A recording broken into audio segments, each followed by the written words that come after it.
Recitation. Yes, as I said, I am an assassin droid. It is my primary function to burn holes through meat bags that you wish removed from the galaxy. Master, oh, how I hate that term. HK-47, as we're sure you all know, was one of the most skilled assassin droids ever built, and definitely the most sarcastic. But what you might not know about HK-47 was that he was a font of wisdom. He had deep insight into the intricacies of organic life, the greater galaxy, and even the Force, and even the Jedi he served stood to benefit from paying attention to his witty asides. The great HK-47 was one of the most brilliant thought leaders in the Star Wars universe, and every self-respecting Star Wars fan should rebuild their lives around his glorious wisdom. In this video, we'll be going over 6 of HK-47's more inspired remarks.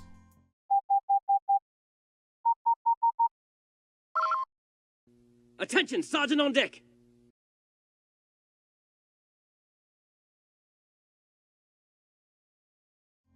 First off, let's begin with HK's insights into love. Many of you have likely heard or seen his definition of love floating around somewhere, but the oft-shared quote is actually incomplete. It leaves out HK's explanation of what it really means. Definition. Love is making a shot to the knees of a target 120 kilometers away using an Aerotech sniper rifle with a tri-light scope. Statement. This definition, I am told, is subject to interpretation. Obviously, love is a matter of odds. Not many meatbags could make such a shot. And strangely enough, not many meatbags would derive love from it. Yet for me, love is knowing your target, putting them in your targeting reticle, and together achieving a singular purpose against statistically long odds. Though his initial definition may seem wildly off the mark, HK's elaboration makes clear that he not only understands romantic love, but that he does so better than most meatbags. Not many people stand much of a chance of attaining the idealized form of love they search for in life. But what love really is trying anyway. Taking that shot and working with someone else toward that singular purpose in spite of the odds. In summary, if you really love someone, the way to show it is by kneecapping them at an extremely long range. It's not just love that HK-47 understands better than most meatbags either. He generally had an easy time picking apart the emotional intricacies of other people, though he wasn't always as understanding and certainly wasn't always charitable about it. Meatbags are full of nonsensical contradictions, and HK had a pretty easy time picking these out, as shown by his brutal imitations of Carthanasi and Bastila. Statement. Oh yes, my master had quite the collection of tortured individuals that seemed unable to confront their basic personality conflicts. Let me cite some specific examples. Mockery. Oh, Master! I do not trust you! I cannot trust you or anyone ever again! Mockery.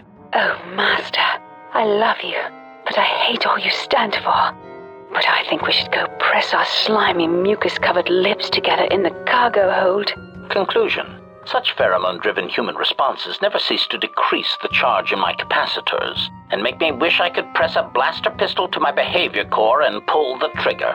I am pleased that this does not seem to be the case with your current entourage.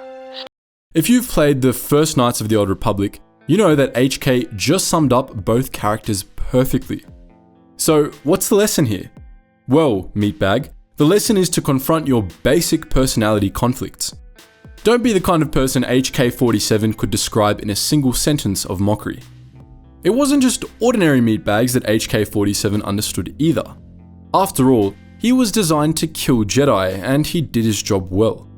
We've cited his expertise on Jedi killing techniques many times in the past, and his understanding of the intricate details of slaying Jedi was so complete that even he managed to predict Order 66 4,000 years in advance. Statement. Overwhelming odds is also a good tactic, Master. There are few Jedi that can long hold their ground against 100 attackers all firing at once, or being turned on by their own troops. The reason why HK-47 was so good at killing Jedi and why his instructions on common techniques have been so useful to us is because he understood how the Force worked, even if it was an entirely alien phenomenon to him. But the most effective weapon against Jedi seems to be the erosion of the spirit. Revan claimed that psychological warfare against Jedi was important because much of their power comes from their state of mind, their connection to this religion called the Force. The Force was not some flashy magic trick, but a state of mind that allowed access to the fundamental forces of the universe.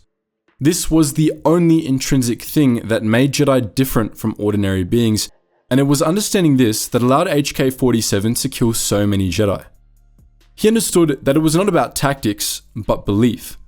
For Jedi in particular, their power came from connection to life around them, so Jedi killers could weaken Jedi by disrupting that connection through attacking softer targets with whom Jedi had Force bonds.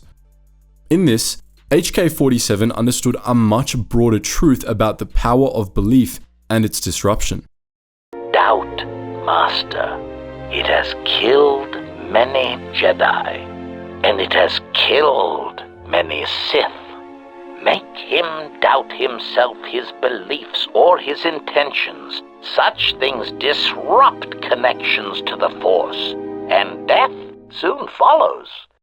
In this clip, HK is talking about Darth Sion, a Sith Lord whose connection to the dark side allowed him to shrug off mortal wounds.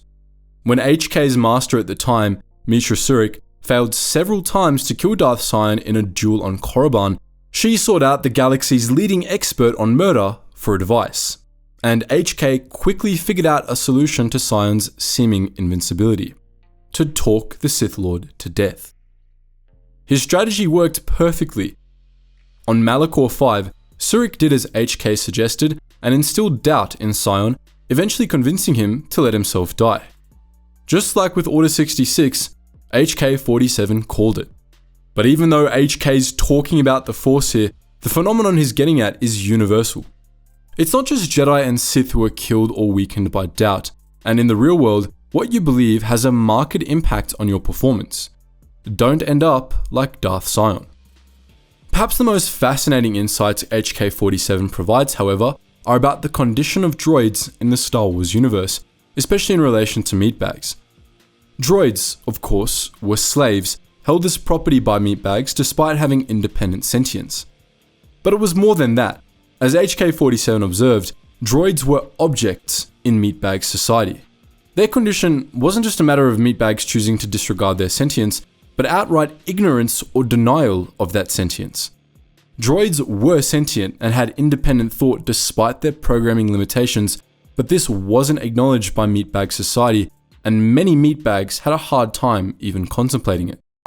You see, part of the reason an assassin droid is so effective is because it is a droid. Meatbags tend not to notice us. We are treated as furnishings.